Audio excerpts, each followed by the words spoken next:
to avoid any ridiculous, totally inaccurate New York accent, I'm just going to say we're going to do the Manhattan cocktail.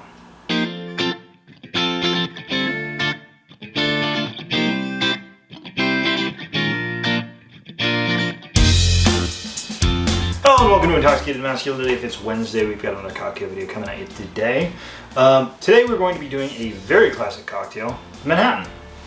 The Manhattan is basically like a sister cocktail to the martini. You're changing out your base spirit from a gin to a whiskey. We'll talk about that a little bit more later on, but it is definitely a whiskey. What kind of whiskey is up to some interpretation. And instead of using a dry vermouth, you're using a sweet vermouth. You're also adding bitters into the Manhattan. Typically, you don't add bitters to a martini. However, some people do add orange bitters, which can improve the cocktail in some people's minds. We'll talk more about my version of a martini at another time. The Manhattan is a very, very old classic cocktail. It looks like it comes from about the 1870s. It's thought to be it was invented at the Manhattan Club, conveniently enough, in New York City. And it is just one of the very, very early cocktails. Very simple spirit modifier and bitter.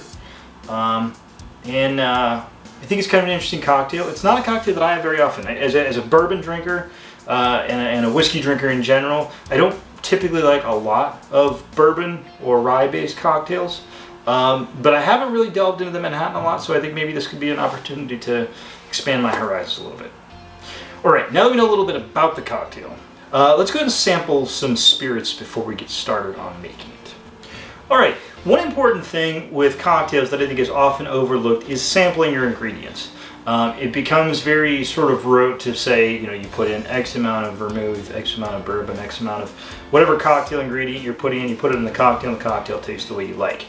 But oftentimes that makes us kind of overlook the flavors and how we might improve the cocktail for our own palates. So if you are putting in a certain amount of vermouth into your Manhattan, for example, and that's just the way you've always done it, maybe you don't know, maybe you like the sweet vermouth a little bit more, and maybe you want more of that in there, or less in there. And that's why we're going to start off by pouring ourselves a little bit of our Carpano Formula Antica. And we're going to see what we think of it. This is an Italian vermouth. It is the most typically associated with the Manhattan. There's a lot of sweetness in there. Comes in at 16.5%, so it's on the high end for wine, but not super high.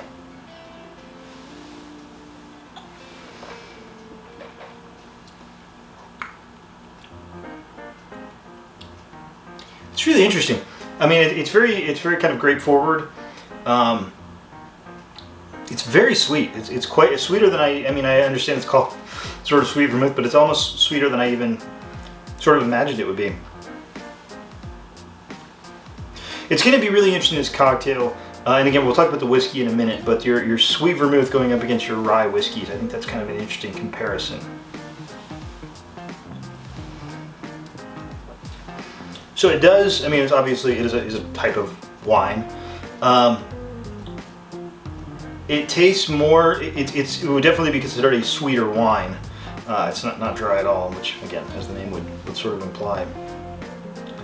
I'm unfortunately not a professional wine sommelier, so I can't give you all the tasting notes for this wine, but it's good, it's sweet. It doesn't taste, there's no acidity, there's no, kind of nasty flavors that can kind of get into some cheap wines. It's just very, for lack of a better term, and we know we hate to use the word smooth, but it's a very kind of smooth, sweet, sweet wine. All right, now let's take a look at that Manhattan. All right, we're back, and we have booze. So we are going to make this cocktail, as we sometimes do with these types of things. We're going to make it in different ways. So the big sort of debate in the Manhattan world is exactly what proportions you're looking at. I think the more traditional is to go with your sort of rye forward. And on the whiskeys, by the way, it is generally accepted, I think, by most people that you would use rye whiskey in this cocktail. Now, there are certain people that do have this listed as a bourbon cocktail. You can certainly make it that way. Myself, I think the sweetness in the sweet vermouth and the spiciness in the rye are going to go really well together. So we're going to stick to tradition and go ahead and use a rye whiskey. So what we can do is we can have a rye forward cocktail, which is going to be your 2 ounces of your rye and only 1 ounce of your vermouth. We can go for a balance, which is going to be 1.5 ounces of both, or we can go for a vermouth forward version, where it's just the opposite. We use 2 ounces of our sweet vermouth and only 1 ounce of the rye. So let's go ahead and try these out. I did not have 3 mixing glasses, so we are going to use 3 of my large rocks glasses. So from my left to right, we're going to start off with the rye heavy. So we are going to put in 2 ounces of rye whiskey. Our second one is going to be our balanced cocktail, so we're going to toss in just 1.5 ounces. And then finally, for our vermouth heavy, we're just going to toss in a single ounce of our rye whiskey. Going with our vermouth. So this is our rye heavy, so we're just going to go for 1 ounce of vermouth in there. Our balance.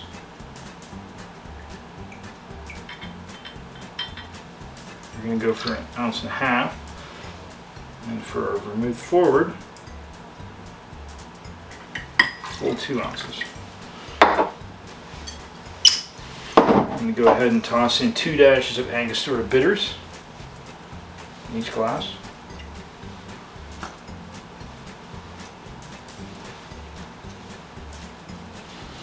Alright. So, go ahead and give each one of these a good little mix. Unfortunately, these glasses are not perfectly round on the inside. They have sort of imperfections, and so it makes for a very loud stir.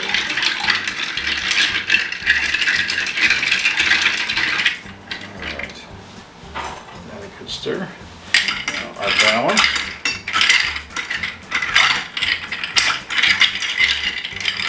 For future reference, do not use these glasses as mixing glasses. So not only have we taught ourselves how to make a Manhattan, we've learned what glasses to use for mixing, which ones to not use for mixing. Okay. Finally, our rye forward.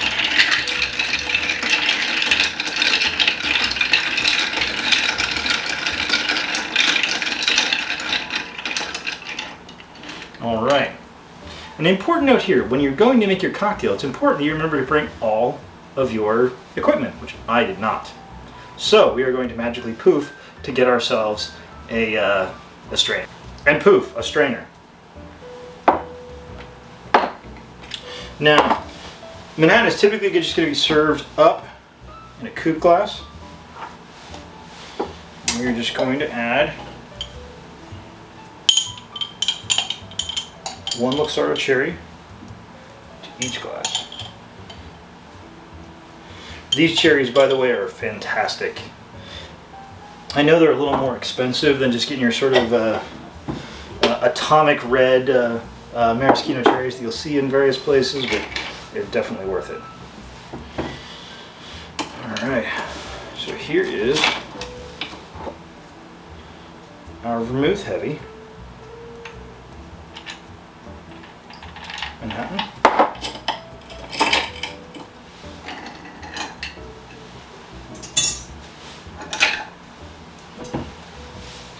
Here's our balanced Manhattan.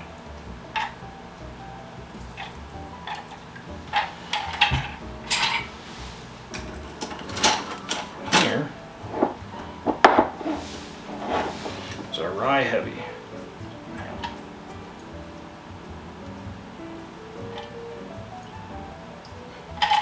Alright, and I'm going to sample these in the opposite order. We're going to start off with lower proof first.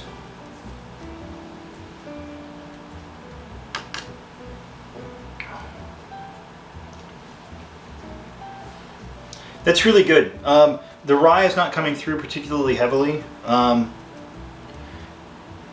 You're getting, I mean, obviously you're getting more sweet vermouth. I think, as much as I like the sweet vermouth, I think the rye is getting lost just a little bit too much there. it just kind of, you're kind of waiting for that bite that you want out of a rye whiskey, and I think you're kind of losing it in that cocktail just a little bit. So let's try our equal parts.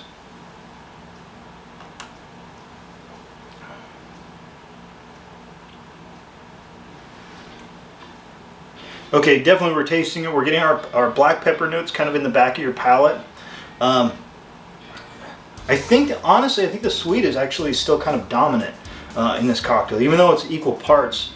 Well, maybe not. I think what's happening in this cocktail is you're getting a lot of sweetness right on the front of your palate, and that black pepper and spice notes are coming through at the end. So it kind of has a sweet beginning and then a spicy finish.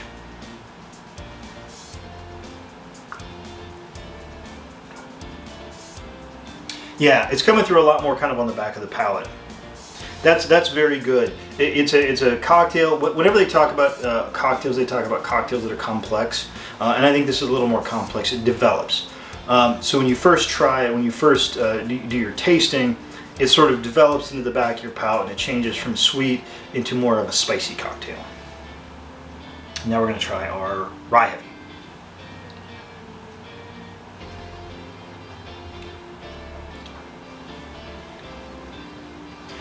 Okay, I feel like I'm kind of, I'm biased on this because I love rye. And that's where I get the most rye, so I kind of like that one the best. I do feel like, though, for a lot of cocktail drinkers, I think you might find this equal parts to be better, though. It is a little more complex. The sweetness is starting to get a little bit lost here. So I think, amazingly enough to me, I think I would recommend, unless you are a big rye fan, if you're a big rye whiskey fan, then you're probably going to want the rye heavy version. But I think for your average cocktail drinker, I really think the equal parts is probably the direction you're going to want to go. So, controversy. This is a great cocktail. The other thing about this cocktail is you can do a million different things with this. It's a very basic sort of template. So you can change out your bitter. We're using angostura bitters. You could use a different bittering ingredient. This cocktail is not massively different from a Boulevardier. You're using your sweet vermouth, except in a Boulevardier you're using bourbon whiskey and you're using Campari as your bittering agent. So you can really go wild with it. You can change your spirit, you can change your bitters, you can change the sweetener. You can really do a lot with this. Some versions of this cocktail call for a splash of simple syrup. I probably wouldn't do that. I think the sweet vermouth is bringing more than enough sweetness all on its own, and I don't think that's really going to help you out too much. But that being said, yes, I think I would take the heavy rye version, but I think for your average cocktail ingredient, or your average cocktailier, I would probably recommend the equal parts. All right. So I want to thank everybody for watching. Please like, share, and subscribe, and I want everybody to have a good drink. Have a good day.